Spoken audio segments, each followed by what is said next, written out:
Welcome to Strength in the Numbers. My name is Andrew Codd, accountant, author, and commercial finance entrepreneur, and it's my job each week to bring you leaders in finance and business and deconstruct with them their real stories, insights, and hard-won lessons into practical advice on the key strengths and qualities you need to remain relevant in accounting and finance today, as well as the steps you can begin to take to elevate the impact you make to have a fun, successful, and rewarding career in accounting and finance. Now let's go over to the show.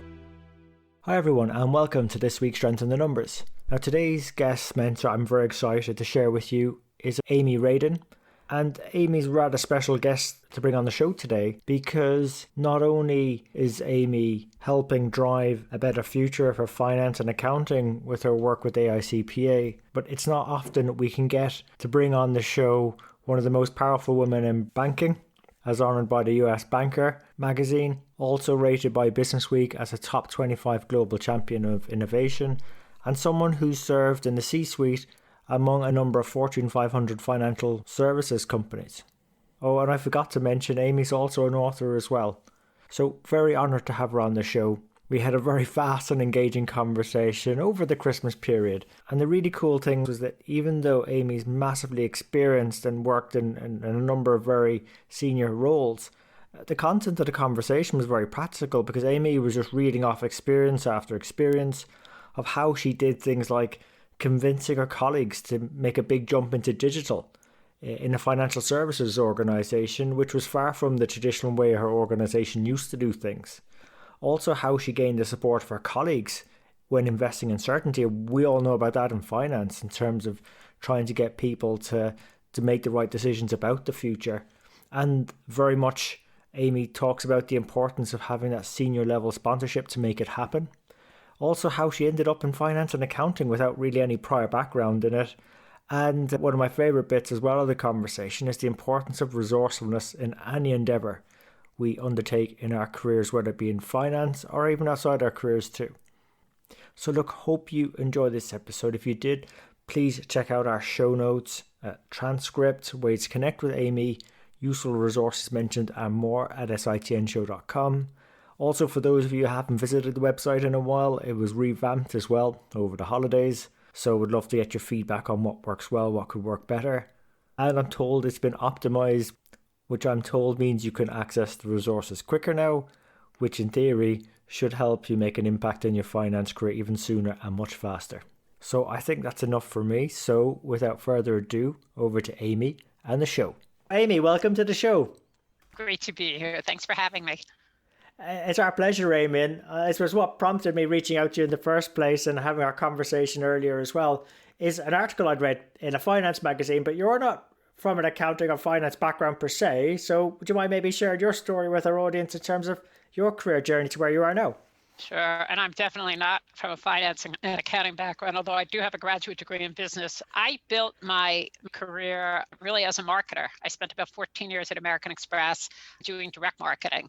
And when this thing called the internet came along, I saw the connection between what I knew how to do, which was work with large data sets in a regulated environment, and technologists to deliver value in a very measurable way. And I said, hey, that should be really useful in the internet. And so I jumped to I was very lucky. I was recruited to lead the digital transformation of Citigroup's credit card business, which at the time, the US business was about a $5 billion bottom line. And in those days, nobody knew anything about digital. But I saw the connectivity between the basic skills I had developed in direct marketing.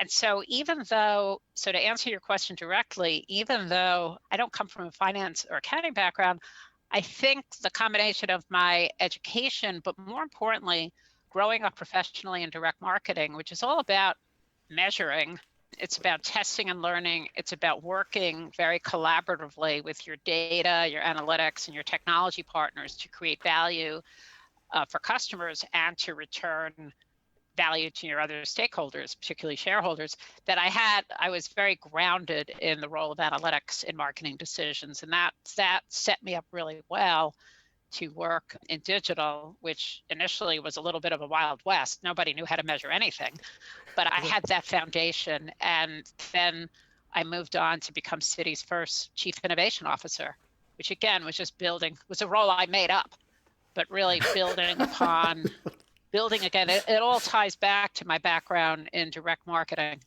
That skill set has really carried me through my career. But I suppose if you're delivering value and you can demonstrate it via measurement and so on, I think that's one thing we share a lot with our audience is you can pretty much define a role for yourself in an organization. I mean, what organization is not going to keep someone on the books who's delivering value? They're going to put them in positions of influence. And I think that's where a lot of our listeners in finance and CFOs are sort of saying, we've got this broad visibility in our organizations. We understand and can connect the dots across various different departments, areas, teams. We can measure value. We can try and communicate it. So we've got quite an important role, an opportunity to add meaningful value in our organizations. But I think some of them are probably only coming to that realization now, Amy. When you spotted that digital trend and understood it, how do you convince people that this is an area worth pursuing, this is something worth following up, this is something worth, I say, investing and spending time on? Right. It can be very hard. And first of all, I'll tell you, you're never going to convince everybody. That was something that I realized when I remember when I first got to this first big digital job, I went around and interviewed all my colleagues to ask them, well, I'm here, introduce myself, what are your expectations? And I'd say a third of them thought, like, thank God you're here. We need somebody to really focus on digital. This is very important. A third of them were like, well, we're open to the possibility. We're not sure that this is worth anything, but we want to see what you can figure out. And a third of them are like, why do we need to do this? And so I think you have to accept, at least I accept, that you're not going to convince everybody.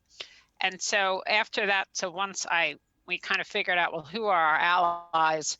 We developed a really robust process for experimentation that was very collaborative and that pulled in not just our finance partners, but also I was lucky to have great resources available to me who had decision sciences training. So real statisticians, people from the risk management function. So when you're in a credit card business, it's a business with heavily analytically driven, right? And so you have a lot of analytic talent, not just the finance team.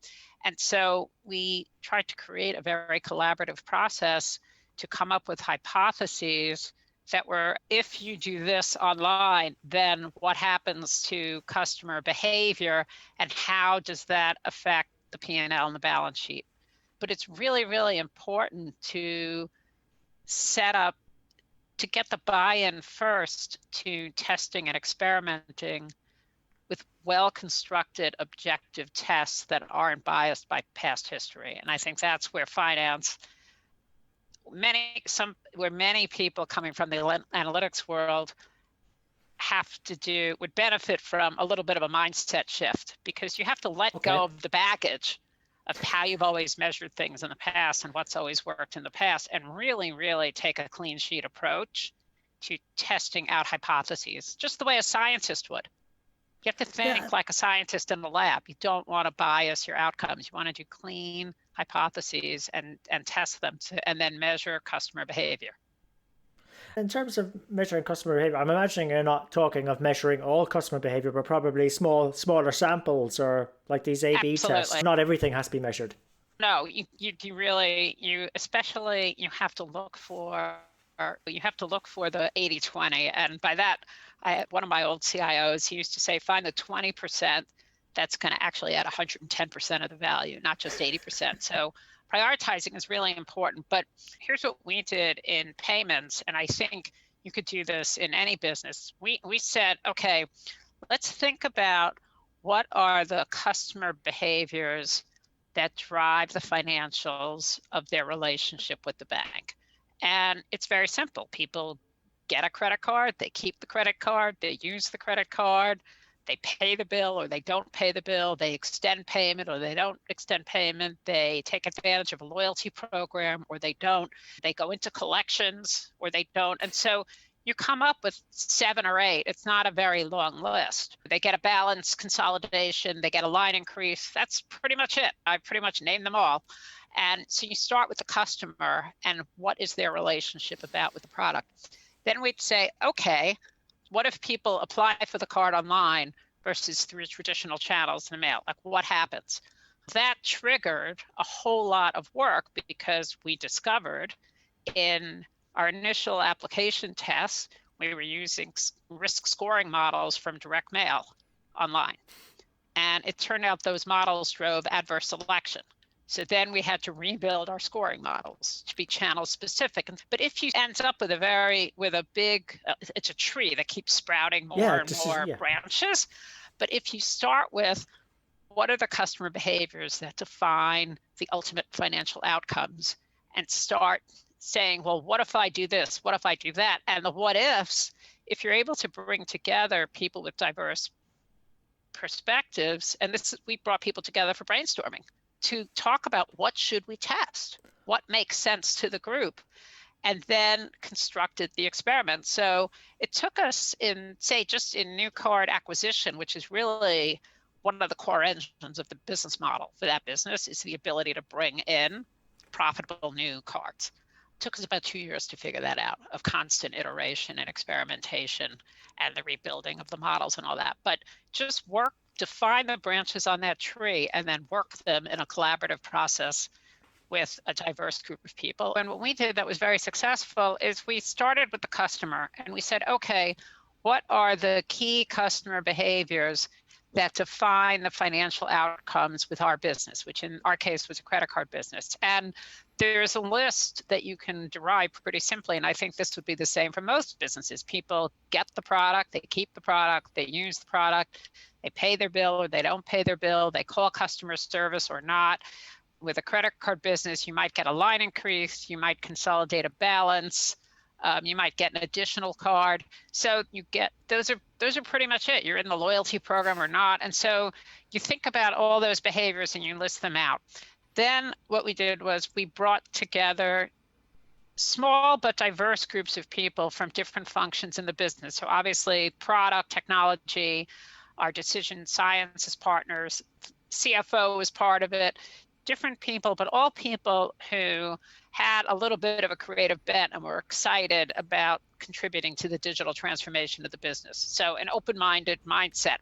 And we'd brainstorm and we'd go, okay, let's take the core customer behavior. So start with getting the product, because in the case of the credit card business, acquisition of new customers is really one of the core engines of the business model. So you knew that that would be very high impact. So you have to prioritize, right? Mm-hmm. And so we said, okay, what happens to the customer relationship when the card is acquired through the internet versus through the traditional channels, which in our case were direct mail or telemarketing. And initially, when you start down this path, and all of a sudden you have to add a lot of branches to your tree, because one of the things we discovered was that there was very high negative selection when we took the credit scoring models from the direct mail channel and applied them online. And so that led to us saying, okay, well, is the channel bad, or is there something wrong with our modeling application? And in fact, we discovered that we had to develop channel-specific credit scoring models. And that required an immense amount, as you can imagine, of analytic support, and also convincing internally that it was worth putting resources against that, because some people had the initial reaction of, oh, this is a bad channel. Yeah. And we're like, no. The model and the analytic approach is wrong. And so you just go through this process of, you start with the customer behaviors, you prioritize which ones are the most significant, and then if you're able to bring together a diverse group of people in terms of skills and mindset to brainstorm the what ifs, that can lead you to constructing experiments, and you just keep drilling and drilling and drilling until you get to the answer. And basically we did that across all the customer behaviors, and that was the foundation for transforming a $5 billion business for the digital era. It was really exciting. Yeah, where do I start? There's so much to ask questions on there, Amy. And it's only to flesh it out for our audience that the first one that comes to mind is, when you're challenging, perhaps you've uncovered, maybe it's our model that we need to review and develop, and it's going to take a bit of investment to solve for that. How do you get people to prioritize investing in uncertainty? Because at the start of the year, our budget's already done, and it's probably a capital budget and an operational expenditure budget. How do we convince people to invest in this bit of work that will deliver a return in the future, or has a good chance of delivering a return? Like, Any sort of tips to get our CFOs and finance professionals to loosen their grip on the budget a bit?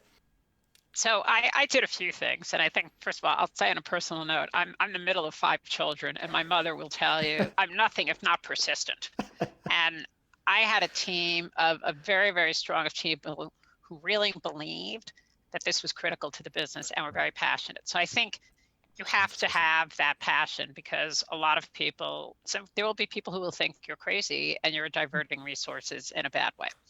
But we did a couple of things that really helped us. First of all, worked very hard to build alliances around the organization. And not just with senior people, but with the people in the middle who actually do most of the work, right? So you need senior sponsorship. And I had incredibly strong sponsorship for this work from our CEO. So that really mattered. We also had an unbelievably open-minded and forward-thinking CFO who I went to frequently for guidance on advice. So I took the time to understand what were his expectations, where was he going to set the bar, and really engaged his team.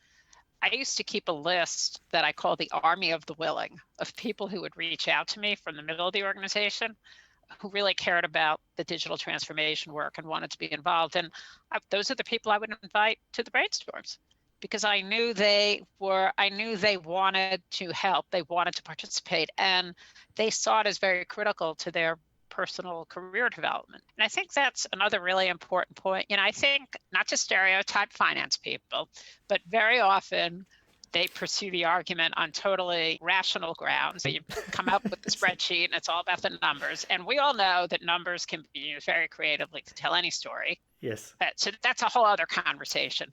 But you have to keep in mind that people are motivated to do things at work on emotional grounds as well. Marketing 101 is kind of what's in it for me. How is it going to affect my career? Am I going to look smart in front of my boss?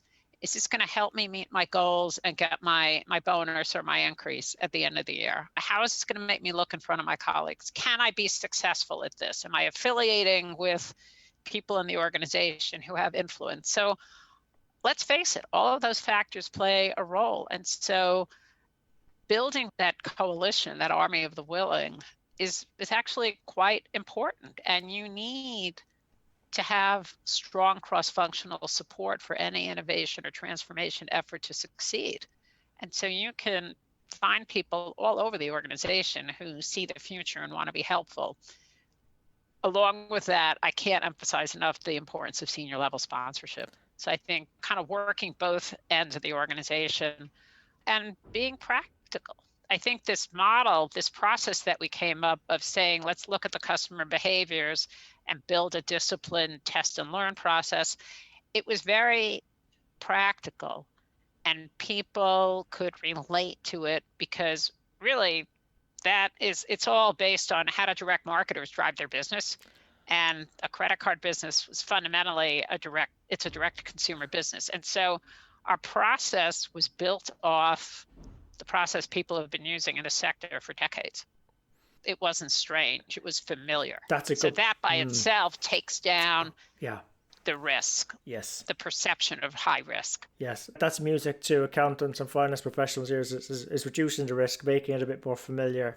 And again, but it's not stereotyping, it's just how our minds are wired. Yeah, and I'll add, the other thing that I think is particularly important is you really have to, founders talk a lot about fail fast, fail cheap. And we have to talk about failure on this call too.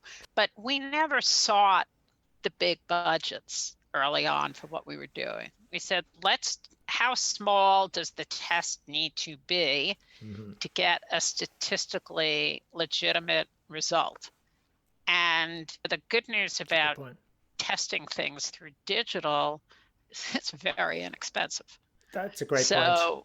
Yeah, so if you could set up small tests, you're not spending a lot of money. And you know that tests don't always work. You have to engineer into the process the expectation that not all tests work. If they all work, you wouldn't need to test. But so there's that expectation that some things are not going to work. Hopefully they'll all yield learnings that are valuable for the next test to be better.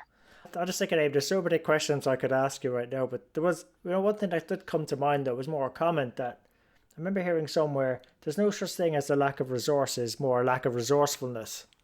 And is that resourcefulness improved when, I think you mentioned it a lot, you're bringing people with diverse mindsets and skills? Is that key to resourcefulness in your mind? Absolutely. And it's funny that you mentioned that, because I don't know if you've looked at my book, The Changemakers Playbook, but there's a whole chapter in the book about resourcefulness. I don't believe it. Sorry, I hadn't, but that's a great coincidence. And I tell a great story about, I've really been impressed by the resourcefulness that I've seen in the startup world. And when I left the corporate world, the last 5 or 6 years, I've created a number of advisory relationships with founders.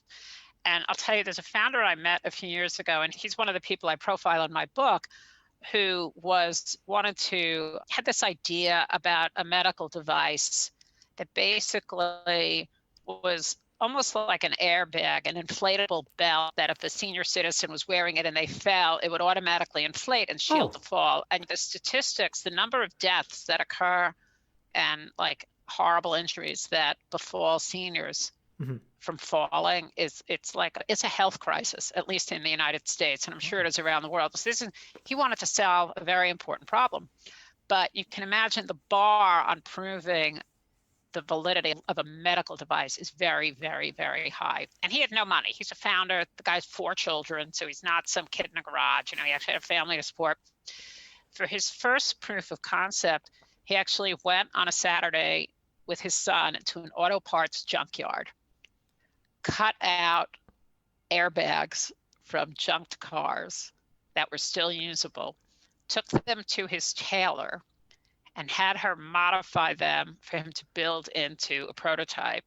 And that prototype was sufficient to convince a hospital system to do an alpha test with him, which set him on his way. And this is a going business now that's building up to be very successful. So I always tell that story because I'm like, people who are in established companies, there's an expectation of the budget that you need to do the market research problem, to do the test, to build a prototype.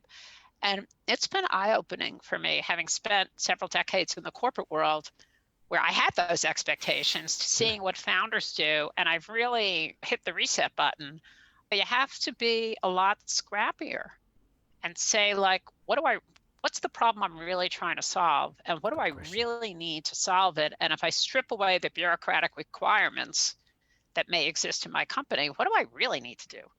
And it's amazing what you can get done and what you can get permission to do. Yeah.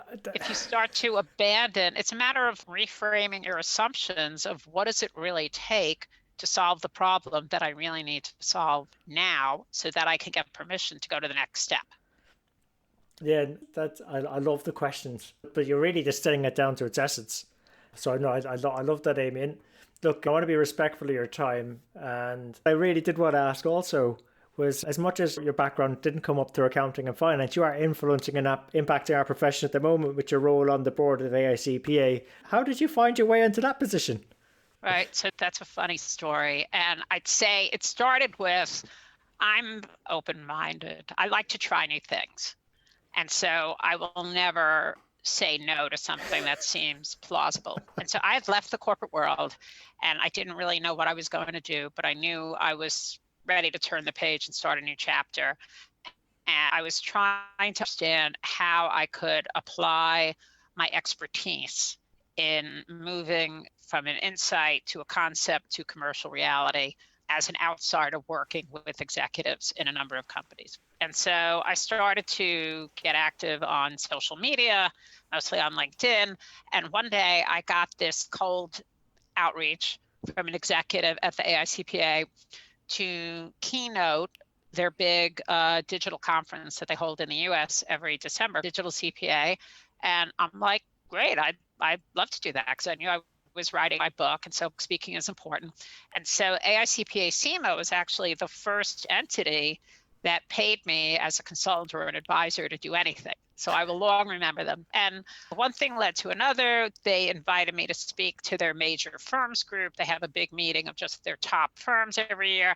And I just started to build relationships with the organization. And I love the fact that it's mission led, because it's really centered on the membership.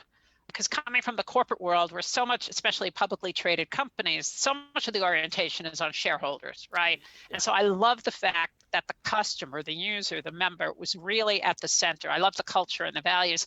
And so we were just in touch for a couple of years. And one day, one of their executives who runs their tech division, which is called CPA.com, gave me a call and said, hey, we have several seats on our board for people who do not have accounting and finance credentials. Would you have an interest in joining our board? And I just about flew out of my seat. I was so excited because I had a goal of being on a board. It's very hard to join a prominent board. And I love the fact that I was really bringing something unique to the team. And so I've been serving the association for, I think, about 4 years, and it's, been a very mutually exciting relationship. And that was how I came to publish in FM magazine as well. Yeah, I think that, and again, that's where I spotted, because I heard your name in some circles and I just couldn't place. And then when I read the article, now I know. And it's actually I was really delighted you took the time to write that article. And I know we've not covered, there's loads in there we haven't covered on the show, and even bits of your book we haven't even covered yet. But what for me was, I just like it seemed very practical how you wrote it, and even down to the point, I think you answered the question in there, do we need a CIO or not, a Chief Innovation Officer or not? And I love how you answered that with two ways, which was, yes, if you had one, it'd be good because you've got the expertise, someone could see across it or whatever. And then you got the other one, no, because then you're sort of taking responsibility away from everyone. It's everyone's responsible really to innovate and try and do better and so on. And I love that answer. Having been a Chief Innovation Officer twice, yeah. I have mixed feelings about it, because I think it's when I first became the Chief Innovation Officer at Citi, what I noticed was that it sends a very strong signal to the organization that management cares about this topic, because people read a lot into titles and org structures. So the fact that there were resources being dedicated, there were people who were saying, thank God, they recognize this as important. And the other positive is that there really is a unique set of skills and capabilities that accelerate and increase the likelihood that any innovation program will succeed. And so if you want to get anything done, you got to have the right skills and capabilities. So it forces a focus. On the other hand, it does cause some people to say, oh, they're taking care of it. Yeah. And it truly is a team sport. You must bring in, innovation is not a technology problem. It's a business opportunity that requires all functions and expertise areas to contribute, but maybe to contribute in not to bring their old bag of tricks. They've got to unlearn and relearn some new skills to contribute productively, because it has its own requirements. Yeah, I love that. That's a great bit of advice. Actually, Amy, thinking about it, you've been giving us great advice. What's been the best bit of advice you've ever received? Oh, I've gotten so much advice over the years. It's tough to filter it down right to one. I think one of the best pieces, knowing what it is you're passionate about and really sticking to that, not falling victim to what's popular, but sort of being true to yourself, I think is a starting point to having a successful career. I mean, I swam against the tide. Sometimes I did things that were not the typical things to do, but I said, this is what I really care about. I know I'm going to work hard and commit to it. So I darn well want to be doing things that I care about. I think also it's, Nike's slogan is just do it. Innovation is not something where you can sit on the sidelines and judge from PowerPoints or spreadsheets. You have to be in the game. And so if you have a concept, if there's something that comes up that seems viable, there's some basic logic to it, there's a hypothesis that's worth exploring, you've got to go do it. You've got to find ways to actually be in the game. Yeah, fantastic advice. And I suppose, look, in terms of resources our audience could turn to, I know you mentioned your book there, if I've got it right, the Changemakers Playbook. Yeah, it's called the Changemakers Playbook, How to Seek, Seed, and Scale Innovation in Any Company. You can also go to my website, which is Amy Radin, RADIN.com. And there's some free content there on the book. I have a newsletter. So I'm happy to be a resource. This is really, at this point in my career, I thought a lot about purpose, and really, I feel like what really gets me excited is using my expertise to help people drive the success of their innovation efforts. And I wanted particularly to speak to the finance function because people in this function have such an important role to play and bring such important training and skills. And so helping people in this area understand how they can contribute because their role is so critical is something that has taken on a lot of meaning to me, because I know how important my finance and analytics partnerships for me and my team in all the roles that I've held. They're vital. That's great. And I think our audience are probably falling in love with you and what you're saying, because it makes them probably feel more appreciated. I think so they should. We've got a tremendous opportunity to facilitate a lot of these change and innovation conversations. Either bring our own expertise or at least make sure the right things are getting done. Yeah, and if I could give one piece of advice, I guess it's next time you go to a meeting with your colleagues and people bring up some idea that you think is like absolutely nuts, before you express that opinion, catch your breath and just ask one simple question. Like, just say, that's kind of interesting. Can you tell me more about that? Mm-hmm. Because very often, if you drill down a couple of layers, you will find there's something there. Yeah. And if that first reaction is, what a crazy idea, you've got to ask yourself, okay, am I bringing my preconceived ideas to the table? And maybe I need to listen to this differently. So I just find that's a very, very valuable question. And it's one, as I do some angel investing, when I've heard a lot of crazy pitches from founders. And I always ask that question, like, that's interesting. Can you tell me more about that? And there's always something else there that you didn't realize. Yeah, I am. That's one of the things I actually miss about the lockdowns and everything like that, Amy, is there's hallway conversations where you just walk in between meetings or whatever, just walk around to see how people are doing. And then you can have those moments. And it's like, there's probably something there if you just took the time to delve a little deeper. Yeah, I really miss that. I mean, I think that a lot of talk about productivity from work from home and how people are more productive. I worry about the loss of serendipity. Serendipity, that's the word, serendipity. How you capture that, because so much, I can think back, so many of the great outcomes that my digital and innovation teams have achieved over the years have been because of they came out of serendipitous conversations, or even the things I'm doing now, the advisory relationships I've built, the fact even that I wrote the book came out of a serendipitous encounter with someone I met networking years ago who's a journalist who, after listening to me yammer on and on about innovation, said, like, you should write a book. And he planted that seed in my head. And so if I hadn't had that encounter, somebody who a friend of mine asked me to meet, like, I never would have done that. And it's been helped me reframe my entire career. So I think we all need to find ways to have those serendipitous encounters and listen and take advantage of them. They're often seen as unproductive time. I think they're the most productive time, and we have to find ways to build that back into our days. I love that. Yeah, it's just everyone's focused on how great the productivity's been, but really, what's been the opportunity cost of that extra productivity on the serendipity moments that we all know business is, yes, about execution and a bit of luck probably as well. Yeah, we've become very task list oriented. I'm sitting here with my book. I got my list of stuff I got to do today. But, we all need some time for our minds just to wander. I'm really lucky. We have a puppy, and I go for walks every day. And walking is great for creativity. And you just let your mind go. And we all need to do that. Yeah, even finance people need to do that. Well, probably especially finance people need to do that. Yes, because it's very easy to get stuck behind our desks. So yes, that's some more great advice, Amy. And look, again, I don't know where to start, but I'm recapping. But it was just an amazing conversation. Really enjoyed it. You've made something, a concept around innovation, change, very practical and accessible during our conversation. Some great bits of advice in there as well. I suppose in terms of wrapping up, would you have any maybe parting thoughts for our audience?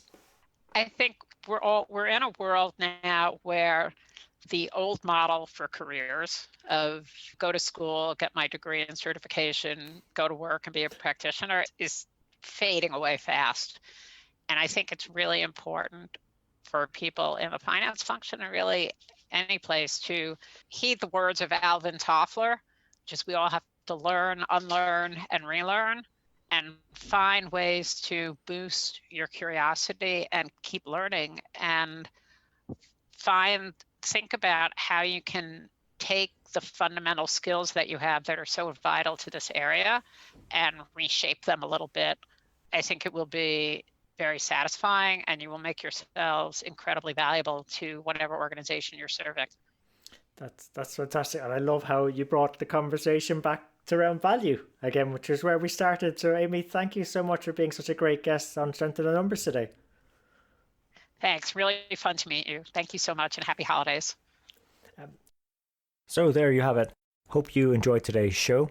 If you'd like to know more about our guests today, their bio, and follow up on the resources mentioned during the show, you can find all the relevant links and more at sitnshow.com. There you'll also be able to get access to earlier shows, read the latest blogs. There's also an opportunity to subscribe to our newsletter, which will give you heads up as to when the next show is coming out, latest events, news, and anything that's going to be relevant to help you have a fun, rewarding, and successful career in finance and accounting. And just before you go, we really appreciate your feedback. If there's something we can do better on the show, something that's not working, or something you'd like to see, even a guest you'd like for us to invite onto the show, someone who you think might be able to benefit you more and also the rest of our community, please let me know. You can email me. I'm at andrew@sitnshow.com, or feel free to connect with me on LinkedIn. Just drop me a message so I know how you found me and we can connect. And really, it's our community that'll make the show. If we keep engaging and driving each other on, we'll keep on building our strength in the numbers. When all is said and done, if we can do the numbers better and finance better, we'll create more opportunities for ourselves, our friends, our families, our communities, and our businesses. So until next time, have a good rest of the week, take care, and let's keep building our strength in the numbers.